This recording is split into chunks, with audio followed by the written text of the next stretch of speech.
Hello everyone. Today we are going to discuss some strategies related to board exams. तो अभी 10th CBSE, 10th state board और 12th के board exams आ रहे हैं। तो हम इनके बारे में बोर्ड एग्ज़ाम्स पर्टिकुलरली उसके बारे में हम स्ट्रैटेजीज को थोड़ा डिस्कस करेंगे।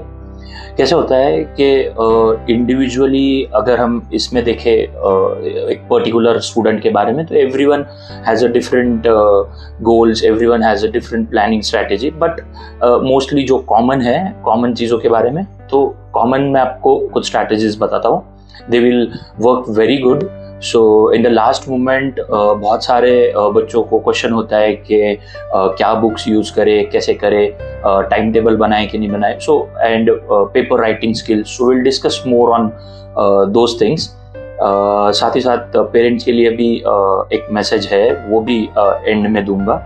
सो first of all quickly will get to सबसे कॉमन क्वेश्चन होता है स्टूडेंट्स का कि लाइक सर अभी 20-25 दिन बचे हैं या उससे भी कम टाइम बचा है, so what should be the last moment planning, मतलब हम टाइम टेबल कैसे बनाएं और लास्ट मोमेंट में कौन से बुक्स यूज़ करें। तो ये बड़ा क्वेश्चन होता है। तो सिंपली इसका एक आंसर है कि मैं बोलूँगा कि don't stress over the books, stress over the time table, don't stress over the any of the methods like जो आपका दोस्त कर रहा है या टॉपर्स ने कैसे फॉलो किया है। So you no need to stress on those things. So it's not about the resources. What you have to do is आपको आपके पास जो भी रिसोर्सेस है उसको डिसिप्लिन वे में यूज करना है। टाइम टेबल पे भी स्ट्रेस मत दो ज़्यादा, टाइम टेबल फिर फॉलो नहीं होगा तो उसका भी और स्ट्रेस बढ़ेगा। So what you have to do is आपको एक अच्छा डिसिप्लिन फॉलो करना है। उसके लिए एक बेसिक सा प्लान बनाओ। पूरा आप ऐसे पूरे 20 दिन का और उसके बाद भी क्या करोगे, एग्जाम की छुट्टियों के बीच क्या करोगे, तो इसका कोई मतलब एग्जाम मतलब हर पेपर के बीच में जो गैप्स है उसमें क्या करोगे। So no need to do that plan right now. आप छोटे छोटे पार्ट्स में आपका प्लान डिवाइड करो। तो आपका जो छोटा छोटा जो प्लान होता है उसको एग्जीक्यूट करने के लिए फोकस करो। मोस्टली जो आपके 2 दिन का प्लान है उस पर फोकस करो और छोटे छोटे गोल्स आप अचीव करते जाओगे तो ultimately you will get the benefit of that. So mostly जो होता है कि अभी एंड मोमेंट में जो हमारे पास डेटा है, रिसोर्सेस है, उसमें क्या चीज़ें होती है, उसमें होता है आपके प्रीवियस ईयर क्वेश्चंस जो सबसे इंपॉर्टेंट होते हैं, उससे भी ज़्यादा इंपॉर्टेंट होते हैं आपकी ओन बोर्ड की टेक्स्ट बुक। तो whether these are for the NCERT students हो या आप स्टेट बोर्ड के स्टूडेंट्स हो, मैं आपको बता रहा हूँ कि आपकी NCERT की टेक्स्ट बुक, आपके जो भी स्टेट बोर्ड की टेक्स्ट बुक है, वो टेक्स्ट बुक बहुत इंपॉर्टेंट है। टेक्स्ट बुक के क्वेश्चन सारे क्लियर होने चाहिए। सबसे पहले तो वही है कि आपके सारे टेक्स्ट बुक के क्वेश्चंस क्लियर होने चाहिए। उसको एक बार रिवाइज कर लो, if not seek the help from your teachers. Secondly previous year questions, आपको at least previous 5 years question, 4 to 5 years question, अभी कुछ स्टेट बोर्ड में तो 4 साल पहले ही सिलेबस चेंज हुआ है, तो आप पिछले 4 साल के या CBSE में पिछले 5 से 6 साल इतने इनफ होते हैं। So previous 5 years question you can practice, उसको रिपीटेड प्रैक्टिस करो अगर मैथमेटिक्स है तो। और रही गई बात साइंस और सोशल साइंस की, for that you have to take 1 question. वो एक क्वेश्चन को लेके आपको उसका पूरा रटना नहीं है। वो एक क्वेश्चन को आपको एक सिंगल वर्ड को उसमें के एक लाइन का सिंगल वर्ड उठाना है। वो सिंगल वर्ड को आप दिमाग में रख लो। फिर वो सिंगल वर्ड उस लाइन से आया, नेक्स्ट लाइन से कौन सा इंपॉर्टेंट वर्ड है वो ढूंढो। फिर उस पूरे आंसर में ऐसे आपको डिस्क्रिप्टिव आंसर में आपको ऐसे 5-6 बहुत इंपॉर्टेंट वर्ड्स मिल जाएंगे। फिर वो 5-6 इंपॉर्टेंट वर्ड्स जो है उस वर्ड से आप इजीली आंसर्स बना सकते हो। तो आपको जो डिस्क्रिप्टिव आंसर लर्न करना है वो ऐसे वर्ड्स के फॉर्मेट में करना है जो कि वो बहुत ही रिलेवेंट वर्ड होने चाहिए आंसर्स लिखने के लिए। बिकॉज व्हाट इज इम्पॉर्टेंट कि आंसर में वो रिलेवेंट वर्ड्स भी इंपॉर्टेंट है। साइंटिफिक अप्रोच होना चाहिए। If you are writing history and geography, you should have that history and geography approach. तो हिस्ट्री ज्योग्राफी अप्रोच भी उसमें दिखने के लिए वो वर्ड्स तो उसमें आने चाहिए ना, टेक्निकल वर्ड साइंस में आने चाहिए। You are writing physics answer, you are writing chemistry answers, तो उसमें वो टेक्निकल वर्ड्स आने चाहिए। आप ऐसे जनरल आंसर्स नहीं लिख सकते, ठीक है। तो उस चीज़ के मार्क्स आपको मिलते हैं। तो इसीलिए उसको लर्न रट्टा मार के नहीं करना है। आपको क्या करना है कि एक एक वर्ड उठाओ, उसमें से 7-8 वर्ड्स आपको इंपॉर्टेंट मिल जाएंगे, वो 7-8 वर्ड्स दिमाग में रख के उसको एक कॉपी में लिख लो and that's all, your answer is ready. तो आप ऐसे करके बहुत क्विकली लास्ट मोमेंट रिविजन भी कर सकते हो, लर्निंग नहीं भी हुआ है तो भी आप लर्निंग कर सकते हो। ओके, नेक्स्ट आपके पास एनसीईआरटी या स्टेट बोर्ड, दोनों बोर्ड्स के लिए उन्होंने उनके ऑफिशियल वेबसाइट पे बोर्ड्स ने एक्स्ट्रा क्वेश्चन पेपर्स जारी किए हैं, क्वेश्चन बैंक्स जारी किए। So I hope everyone you have downloaded those, if not go on their official website. कोई दूसरे बुक्स पे कहीं पे भी ज़्यादा रिलाई मत करो, आप पहले बोर्ड ने जो दिया है उस पर फोकस करो। तो बोर्ड ने आपको एक्स्ट्रा क्वेश्चन बैंक दिए है, उनके ऑफिशियल वेबसाइट पे है। दूसरा एक्स्ट्रा सैम्पल पेपर भी दिया है, वो भी डाउनलोड कर लो, क्वेश्चन बैंक्स डाउनलोड कर लो, बोर्ड की बोल रहा हूँ मैं officially. So download those things and practice those questions. Okay, maybe they have also given you the answer keys और मार्किंग स्कीम भी दी है। एक बार मार्किंग स्कीम देख लो कि कैसे होता है, ठीक है? तो मार्किंग स्कीम से आपको काफ़ी फायदा हो जाएगा। नेक्स्ट एक एनसीईआरटी एग्जाम्पलर करके बोर्ड एग्जाम की एक बुक होती है, एनसीईआरटी एग्जाम्पलर। तो after you are done with all this stuff, तो मैं इसको रिकमेंड करूंगा कि इसके बाद एनसीईआरटी एग्जाम्पलर को फॉलो करो, जो मैथ्स और साइंस के लिए आता है। उसमें आपको जो डिस्क्रिप्टिव आंसर्स है वो नहीं करने हैं, वो आपको एमसीक्यूज के लिए काम आएगा। असर्शन रीजन बहुत इंपॉर्टेंट है, असर्शन रीजन बहुत बच्चों को डिफिकल्ट लगता है, केस बेस्ड स्टडीज बहुत डिफिकल्ट लगता है। तो मैं बोलूँगा कि उसके लिए एक पर्टिकुलर स्पेशली एक प्लान बोलता हूँ मैं 2 मिनट में।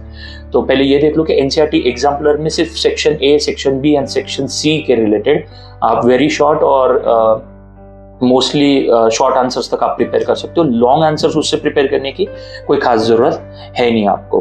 फिर उसके बाद एक सबसे इंटरेस्टिंग आपको मेथड बताता हूँ पेपर सॉल्विंग की, कि अभी आप पेपर कैसे सॉल्व करोगे। तो देखो, जो एवरेज स्टूडेंट भी हो, अबव एवरेज हो, बहुत अच्छे स्कोर करने वाला स्टूडेंट भी हो, सबके लिए ये काम आएगी strategy. What you do, selected आप कुछ 10 क्वेश्चन पेपर्स निकाल लो, ठीक है? 10 क्वेश्चन पेपर्स आप प्रैक्टिस पेपर आपको जो भी करने हैं वो निकाल लो। उसमें से आप क्या करो, आपका जो डिफिकल्ट सेक्शन है, तो मान लो कि स्टार्टिंग के जो क्वेश्चंस होते हैं कि जैसे सेक्शन ए हो या स्टेट बोर्ड वालों के लिए फिल इन द ब्लैंक्स हो या असर्शन रीजन, तो उनको नहीं होता है, but match the pairs and odd one out, that is quite easy. लेकिन जो जैसे कि पर्टिकुलरली जैसे मुझे क्वेश्चन नंबर 5 डिफिकल्ट जा रहा है या क्वेश्चन नंबर 4 डिफिकल्ट जा रहा है, ठीक है? तो मेन क्वेश्चन नंबर 4 मुझे डिफिकल्ट जा रहा है, तो आपने क्या करना है, ये 10 क्वेश्चन पेपर में से सिर्फ क्वेश्चन नंबर 4 को पूरे 10 पेपर सामने रख के आपको पूरे सारे 10 क्वेश्चन पेपर के क्वेश्चन नंबर 4 को ही टैकल करना है। You have to analyse only question number 4, look at all the questions, सारे क्वेश्चन नंबर 4 के सारे क्वेश्चंस को देखो, उससे आइडिया आ जाएगी कि एग्जैक्टली कैसे क्वेश्चंस पूछे गए हैं। फर्स्ट सेकंड आपको वो सारे क्वेश्चन सॉल्व करने, सिर्फ क्वेश्चन नंबर 4, ठीक है? अब एक बात, किसी को असर्शन रीजन डिफिकल्ट आ रहा है, तो मान लो कि वो क्वेश्चन नंबर 18, 19, 20 में आ रहा है या 17, 18, 19, 20 में आ रहा है, तो ये 4 क्वेश्चंस पूरे 10 पेपर में से सिर्फ उतने 4 क्वेश्चन पेपर क्वेश्चंस कर लेने हैं। So you will get 4 into 10, 40 questions आपको मिलेंगे, सारे असर्शन रीजन कर लो। किसी को केस स्टडी डिफिकल्ट जा रहा है तो क्या करोगे, जैसे केस स्टडी आ रहा है सेक्शन ई में, तो 10 के 10 पेपर के सेक्शन ई को स्टडी कर लेना, उसको सॉल्व भी करना, और जरूरत पड़े तो इमीडिएटली अगर आंसर नहीं आया तो लुक एट द आंसर को देखो और उस आंसर को इमीडिएटली पढ़ लो, आंसर पढ़ लो, नहीं आया तो और क्यों आया आंसर। ऐसे तरीके से आपको 10 क्वेश्चन पेपर का सिर्फ सेक्शन ई ही करना है। इससे क्या होगा कि आपका एक पर्टिकुलर सिर्फ सेक्शन ए जो है, जो वीक था, वो अब स्ट्रांग बन गया। सेम वे किसी को एमसीक्यूज डिफिकल्ट जा रहे हैं तो सारे 10 क्वेश्चन पेपर के 5 एमसीक्यूज है स्टेट बोर्ड में, और हो सकता है और सीबीएसई वालों को तो 20 है, first 20 marks are based on those objective based question. So you can do that section A for all those, पूरे के पूरे 10 क्वेश्चन पेपर के लिए। तो आपके 20 सबका सेक्शन वो ए जो है वो कंप्लीट कर लो, ठीक है? इससे और फिर इसको ध्यान से टाइम लगा के करना है कि if you are doing question number 4 of all these 10 papers, तो क्वेश्चन नंबर 4 के लिए आपको अगर 15 मिनट अलॉट करने हैं तो सब पेपर में आपको 15 मिनट टाइम लगा के सब सॉल्व कर लेने। And look at the answers also, because answer writing is very important. Okay, okay, coming back to very important topic now, कि देखो कॉम्पिटिटिव एग्जाम और बोर्ड एग्जाम्स में यही डिफरेंस होता है। डिफरेंस ये होता है कि कॉम्पिटिटिव एग्जाम में तुम्हारे नॉलेज का टेस्टिंग हो रहा है कॉम्पिटिटिव एग्जाम में, क्योंकि आप MCQs है, तो कॉम्पिटिटिव एग्जाम में आपका नॉलेज का टेस्टिंग हो रहा है और उस नॉलेज बेस पे आपको मार्क्स मिल रहे हैं। लेकिन बोर्ड एग्जाम में ये डिफरेंस है कि नॉलेज का टेस्टिंग तो हो ही रहा है, साथ ही साथ आप उस नॉलेज को प्रेजेंट कैसे कर रहे हो, that is also very important. So in board exams presentation is very important. तो पेपर प्रेजेंटेशन के लिए मैं बोलूँगा कि आपको उसके लिए हर क्वेश्चन के लिए एक स्ट्रैटेजी फिक्स करनी है दिमाग में, कि लाइक ये क्वेश्चन आया तो मैं इधर क्या डायग्राम निकाल सकता हूँ। चलो डायग्राम नहीं बन रही है क्वेश्चन के लिए, तो क्या मैं इसको कोई फ्लो चार्ट बना सकता हूँ क्या? ठीक है, फ्लो चार्ट नहीं बना पा रहा हूँ, क्या मैं इसको कोई कॉलम वाइज ऐसे कुछ चार्ट बना सकता हूँ क्या? या मैं उसके लिए कोई अगर जैसे फिजिक्स में कोई फार्मूला वगैरह लिखना हो, तो if you are writing the formula, make a proper box, write it in the centre, उसको बॉक्स कर लो। ठीक है, थियरम लिखने की अपनी एक मेथड होती है, तो थियरम 2 कॉलम में लिखा जाता है, अगर आपको कहीं पे मिले वो तो आप देख लो, थियरम 2 कॉलम में लिखने की कोशिश करो। सेकेंडली, जो डिस्क्रिप्टिव आंसर्स होते हैं, तो all the one who is checking the paper, he is expecting knowledge as well as your description answers में description बड़ा, उस आंसर में आपका relevant आंसर भी expected होता है, repeated points expected नहीं होते, वो चेक करने वाले को तुरंत समझ में आता है, तो वो भी आप अवॉइड करो as far as possible। Secondly, जब डिस्क्रिप्टिव आंसर होता है तो इंपॉर्टेंट वर्ड्स को अंडरलाइन कर लो उस आंसर में। अगर लास्ट में आपको कुछ भी नहीं आ रहा है, जैसे आपको ड्रॉ भी नहीं करते आई डायग्राम, या उसके रिलेटेड कोई डायग्राम नहीं मिली, आपको कोई चार्ट नहीं बनाते आया, तो आप एटलीस्ट डिस्क्रिप्टिव आंसर को अंडरलाइन तो कर ही सकते हो उसमें, जो हेड पॉइंट्स होते हैं, जो कि बहुत ही इंपॉर्टेंट है उस आंसर के लिए। ठीक है, तो ये सबसे इंपॉर्टेंट स्ट्रैटेजी है। डिफरेंशिएट के लिए आप 2 कॉलम के बदले 3 कॉलम कर सकते हो। The first column will be of parameter, second column will be second and third column will be of what you are differentiating. जैसे कि मतलब अगर मैं सिंपली बताऊँ तो प्लांट सेल एनिमल सेल को आप डिफरेंशिएट कर रहे हो, तो प्लांट सेल एनिमल सेल तो करोगे ही, लेकिन एक कॉलम आप बनाओगे पैरामीटर का, कि किस पैरामीटर के बेसिस पे आप डिफरेंशिएट कर रहे हो। तो एक छोटा सा एक्स्ट्रा एज जो है वो आपके पेपर से दिखना चाहिए, वो छोटा सा एज जो आपके पेपर से दिखेगा चेक करने वाले को, तो आपको बिल्कुल अच्छे मार्क्स मिल जाएंगे। ठीक है, so these are some common tips which I have explain to you quickly.